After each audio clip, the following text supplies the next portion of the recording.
going to talk about one project today. It's the community center, the John Zahn Community Center, newly built. They finished it off in sometime in June, like first or second week in June.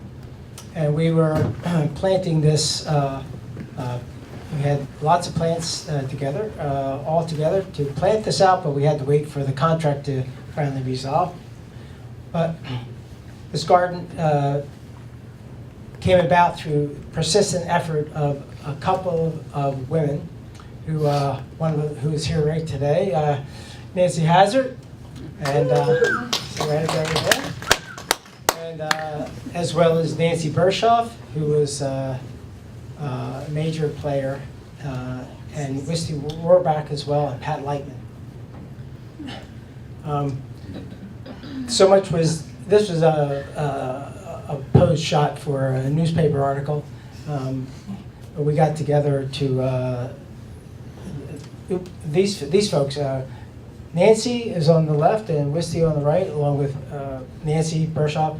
Started meeting with the town, realized that there was a great need for the community to be involved in some space around the community center, because, well, one of the big reasons was there was a really large community garden there that was being taken for this new center. The whole site was taken, and it was kind of moved to the back, and it kind of broke the continuity for the gardeners there for sure.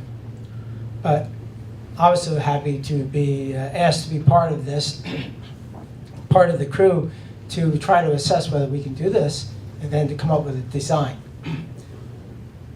We started with, that looks like maybe weeds growing there, but that's really the little flower leaflets from a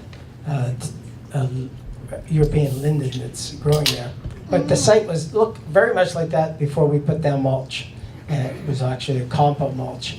And we thought since we waited so long, it was getting rather hot, we rather should probably get some compost in here to kill the weeds before they get ahead of us.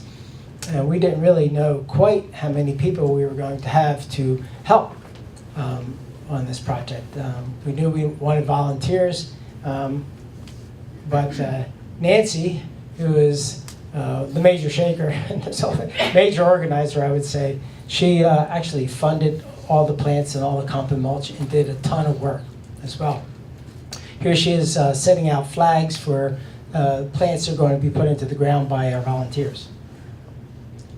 And these are only 4 of them. We had 10 women helping us. They were all seniors. And I did everything I could. I did everything I could do to keep up with them. And they were fantastic planters, and they kept.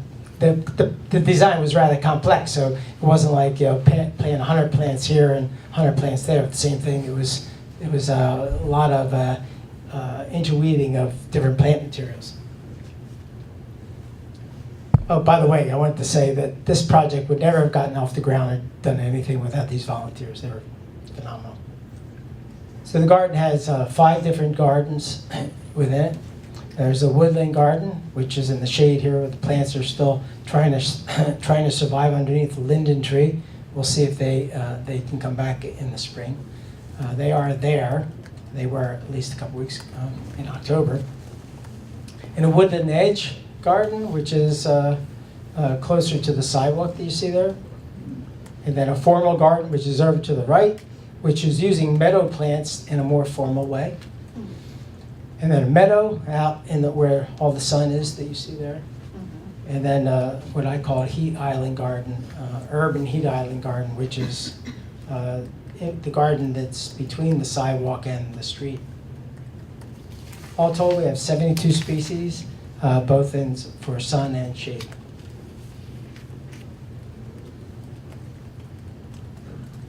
One of the big things that we wanted to do, and Wisty Rohrbacher was the main person driving this, is to have signage for all the plants.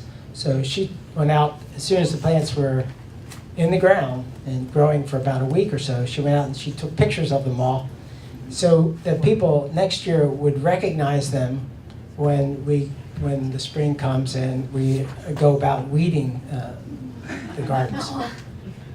That was really cool. It's when you look, you can see that little plant.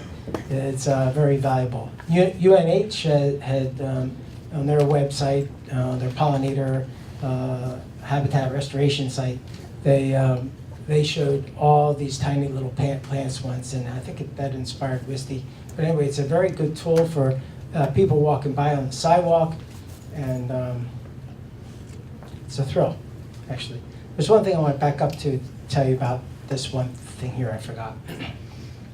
That when I first designed this, it was mostly meadow and woodland plants, and the heat island plants. And then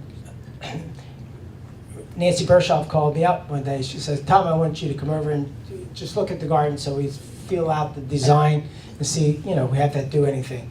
And she says, "And I think we need access. People need to come into the garden." I went, "Huh?" It blew my mind. Goes, "Yeah, that's nice. Let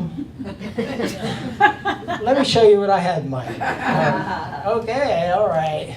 So she made this really undulating path that you can probably see there. I kind of raked it out for the shot.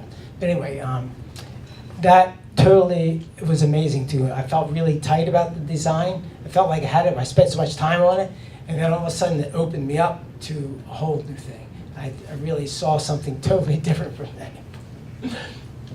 And I don't have the picture of that plant to show you what it was, but it created an eye. There's the main backbone of the planting had this Amsonia hebrecti, if anybody knows that plant.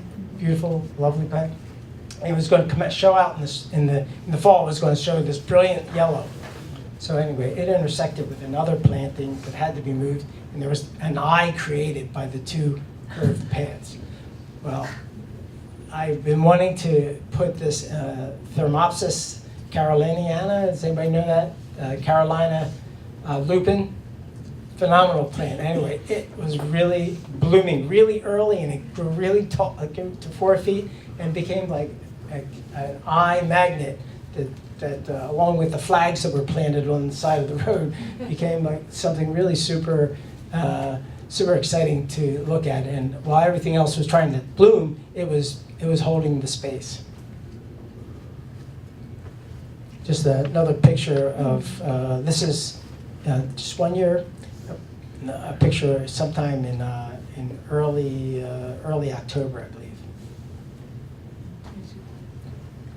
So the site from this one spot here, where the heat island to the right and the meadow to the left is, there was I always was attracted to this spot for some reason, because that this narrow point here is a very difficult spot. It's like it's southwestern sunlight surrounded by hard surfaces, a black top out on the street and sidewalks and granite.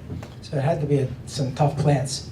But there was one plant that I saw, I was inspired from Owen's Hungry Ghost Garden. It was this white flowering plant, Calamintha nepeta, if anybody's ever heard of it. It was a complete magnet, not only for the eye, for people going by, but it was all along the road, but people really noticed it, and the bumblebees were all over it. And I believe that there's medicinal value in all the mints to all bees. So this plant with its strong scent, and bumblebees and honeybees too, but mostly bumblebees were on this plant like crazy. And I wonder if they avoided all the other plants in the garden because of it. There's another plant that I really adore for ground cover. It's this low Aster ericoides. It's called snow flurry. It's a selected native plant that really comes in nicely, like October 24th. It's really doing a great job for feeding butterflies and bumblebees.